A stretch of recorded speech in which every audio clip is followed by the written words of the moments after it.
আর এত বড় সাহস কি করে হয়? কি আশ্চর্য! কিভাবে, কত বড় সাহস! আপনাদের সঙ্গে শেয়ার করা দরকার। গাড়ি বিলাস, মানে আপনারা জানেন, আপনারা শুনেছেনও এর মধ্যে, যে এক একজন উপদেষ্টা দুইটা তিনটা গাড়ি ব্যবহার করছে, এবং খুবই দামি দামি গাড়িগুলো ব্যবহার করছে, এবং এক একটা গাড়ির পিছনে প্রতি মাসে খরচ হচ্ছে 1 লাখ টাকার মতো খরচ হচ্ছে।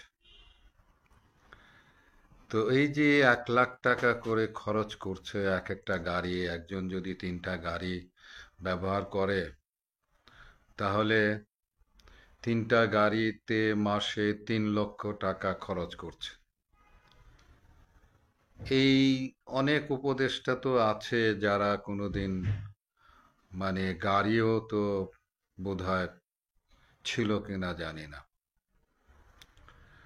তো সেই জায়গায় তিনটা দুইটা গাড়ি, এবং সেই গাড়িগুলো আবার নিজেরা একটা ব্যবহার করছে, বাকিগুলো তাদের আপনজন আত্মীয় স্বজন তারা ব্যবহার করছে। এ কি অবস্থা ভাই! আমরা তো ভাবছিলাম যে এরকম ভাবে দেশে, মানে দুর্নীতি বন্ধ হবে, দুর্নীতি হবে না, সেই জায়গায় বরঞ্চ দুর্নীতি বন্ধ হবে। কিন্তু কোথায় দুর্নীতি বন্ধ হচ্ছে? দুর্নীতি তো বন্ধ হচ্ছে না তো, দুর্নীতি তো এরাই করতেছে। তো এই যে এরা আজকে এইরকম ভাবে, মানে, এবং একজন উপদেষ্টা নাকি বলেছেনও যে এগুলো আগে যেরকম ভাবে হইতো আমরাও সেইভাবে করতেছি। তো আগে যেভাবে হইতো সেভাবে করতেছি এরকম যদি করে, তাহলে আগেরটা আমাদের কি খারাপ ছিল? আগেরটা তো আমাদের কোনো খারাপ ছিল না তো। কি আশ্চর্য! কিভাবে, কত বড় সাহস! আবার এই ধরনের কথাও বলে যে আগের আগে যেরকম ছিল সেইভাবেই আমরা চলছি, সেইভাবেই করছি। আগে যারা ছিল তারা তারা সেভাবে চলছে বলেই তো, সেটা আমাদের সহ্য হয়নি বলেই তো আমাদের মধ্যে ক্ষোভ, আমাদের যন্ত্রণার কারণেই তো 5ই আগস্টের এই ঘটনা ঘটেছে। তো সেই জায়গায় তারা বলতেছে যে এরকম ভাবে আগে যেভাবে ঘটেছে সেইভাবেই আমরা চলতেছি। আরে ভাই, এ কেমন ধরনের কথা? আর এত বড় সাহস কি করে হয়? একে তো দুইটা তিনটা গাড়ি ব্যবহার করছে, এক একটা গাড়ির পিছনে 1 লক্ষ টাকার মতো খরচ হচ্ছে, তারপরে বলতেছে আগে যেভাবে চলছে সেভাবে আমরা এখনো আমরা চলছি। না, কি আশ্চর্য ব্যাপার! যাই হোক, গাড়ির গেল এই অবস্থা। কালকে যে কথা বলেছিলাম যে ইলেকশন, তো ইলেকশনের তো কি হবে, আজকে গাড়ির, মানে বিষয়টি মাথায় আসার পর আবার তো, মানে, যে এই এর থেকে তো বেরোনোর কোনো, মানে, রাস্তা দেখছি না। তারপর এই যে যারা সমন্বয়ক, তারা তো, মানে, যেভাবে তাদের পার্টি গঠন করছে, এবং ডক্টর ইউনূস তো নিজেই বলে দিয়েছে যে হ্যাঁ, তাদেরকে, মানে, সাহায্য সহযোগিতা করবে। তো তাদেরকে সাহায্য সহযোগিতা করে যদি পার্টি করে দেয়, তাহলে এটা কি আসলে কি দাঁড়াচ্ছে? আর তারপরে যে উপদেষ্টারা আপনার গিয়া আইন শৃঙ্খলা পরিস্থিতি, মানুষের দুঃখ দুর্দশা দ্রব্যমূল্য, এই সমস্ত জিনিসগুলো তারা নিয়ন্ত্রণ করতে পারছে না।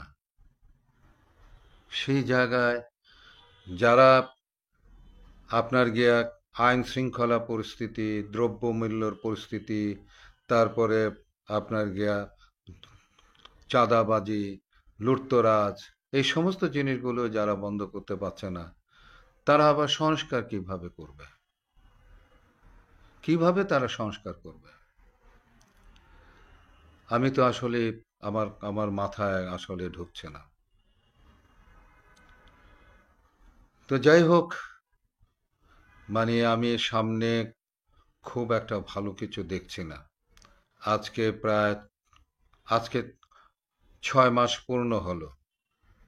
6 মাস পূর্ণ হয়ে 7 মাসের মধ্যে পড়ল, এবং এর মধ্যে আমি দেখলাম যে একজন তো বলেছেন যে যত দ্রুত, বিশেষ করে মান্না সাহেব বলেছেন আর কি, যে যত দ্রুত ইলেকশন করে দিয়ে আপনারা চলে যান, আপনাদের মান সম্মান রক্ষা করে আপনারা চলে যান। কিন্তু ইলেকশন করে দিয়ে কি, ইলেকশন করে দিয়ে ওনারা চলে যাবে? ওনারা কি করবেন? কি ধরনের ইলেকশন করবেন তারা? মান সম্মান রক্ষা হবে তারা ইলেকশন করে দিয়ে চলে গেলে? আশ্চর্য লাগে আমার কাছে যে এরকম ভাবে প্রধান উপদেষ্টা আসলে কিছুই শোনেন না। উনি উনি যা ভাবেন উনি সেটাই করেন। কারণ হলো গিয়ে যে এই যে উপদেষ্টারা, কেউ কারো কোনো রকমের কোনো যোগ্যতা নাই, কোনো কিছু নাই, তারা এখনো পর্যন্ত বসে আছে, এবং তাদেরকে নিয়েই ডক্টর ইউনূস সাহেব এই রাষ্ট্র পরিচালনা করছেন। প্রধান উপদেষ্টা, আপনার এখনো সময় আছে। এই অযোগ্য যারা আছে, অযোগ্যদের আপনি বের করেন, বের করে দিয়ে যোগ্য মানুষগুলোকে এবং ইয়াং জেনারেশনকে এখানে প্রমোট করেন। যারা অন্তত এনার্জেটিক যারা হবে তাদেরকে আপনি প্রমোট করেন। যদি আপনি এটা প্রমোট যদি না করেন, তাহলে কিন্তু আপনি এই যে সারা জীবনের জন্য কিন্তু যে মানুষ আপনাকে যে সমর্থ দিয়েছে, আপনাকে যে সমর্থন দিয়েছি আমরা, এইরকম সমর্থন, এইরকম একটা মানে রাষ্ট্রপ্রধান এর আগে কিন্তু কাউকে কিন্তু দেওয়া হয় নাই। কিন্তু আপনি এত কিছু পাওয়ার পরও আপনি যদি কিছু না করে যেতে পারেন, আপনি যদি অন্তত ইলেকশনটুকু যদি ভালো করে না দিয়ে না করে যেতে পারেন, তাহলে সারা জীবন কিন্তু এই বাঙালি জাতি, আজকে দেখছেন তো, কেউ কিন্তু ক্ষমা করে না, কিন্তু কাউকে ক্ষমা করে না কিন্তু বাঙালি জাতি। আপনাকেও ক্ষমা করবে না। তো যাই হোক, গাড়ি বিলাস, হ্যাঁ, হায় রে গাড়ি বিলাস, এটা বন্ধ করেন। গরিব মানুষের টাকা, মানুষ চলতে পারছে না, তাদের টাকা এরকম ভাবে নষ্ট করেন না। আপনাদেরকে বলছি, এগুলো বন্ধ করেন। 3টা করে গাড়ি, পুরো ফ্যামিলি নিয়ে চলা, এক একজনকে এক একটা দিয়ে দেওয়া, কার টাকার গাড়ি আপনারা ব্যবহার করছেন এরকম ভাবে? ইয়া আল্লাহ, তুমি আমার দেশটাকে তুমি রক্ষা করো আল্লাহ। এই দেশের মানুষগুলোকে তুমি রক্ষা করো আল্লাহ। এইসব দুর্নীতি থেকে, এই দুর্নীতিবাজদের হাত থেকে আল্লাহ তুমি আমাদেরকে রক্ষা করো। আল্লাহ হাফিজ, ভালো থাকেন। আসসালামু আলাইকুম।